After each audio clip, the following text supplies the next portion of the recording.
Објавен конкурсот за запишување ученици во јавните средни училишта за учебната 2021-2022 година во Македонија. Посебен акцент годинава е ставен на средното стручно образование и за таа цел беше реализирана и кампањата Учи паметно, работи стручно.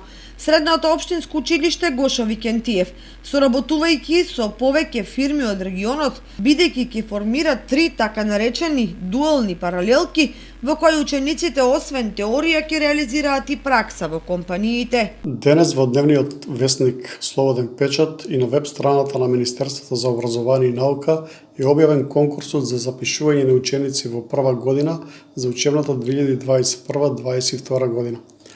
Нашето училиште распиша конкурс за формирање на 10 паралелки, од кои 5 во електротехничката струка, 4 во машинската струка и 1 паралелка во сообраќајната струка.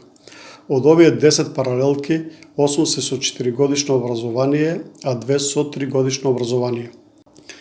Во изминатите неколку месеци Министерството за образование и наука посебен акцент стави на афирмација на средното стручно образование и поттикнување на соработката на училиштата со реалните компании од приватниот и од државниот сектор.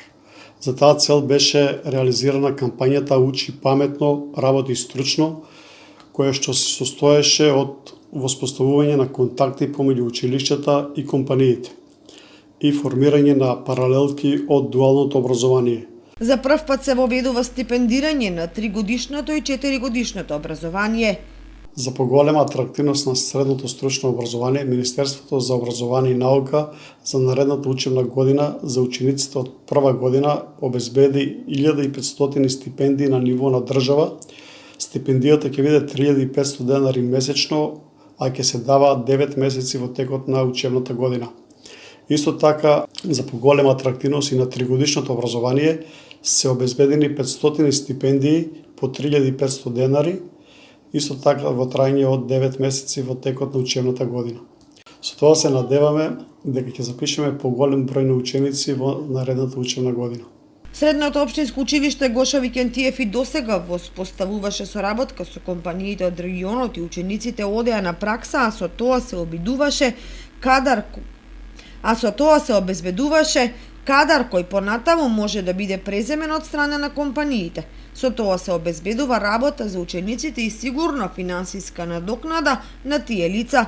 Дополнително што од годинава започнува и стипендирањето со цел поголема заинтересираност на учениците за запишување во средно стручно образование.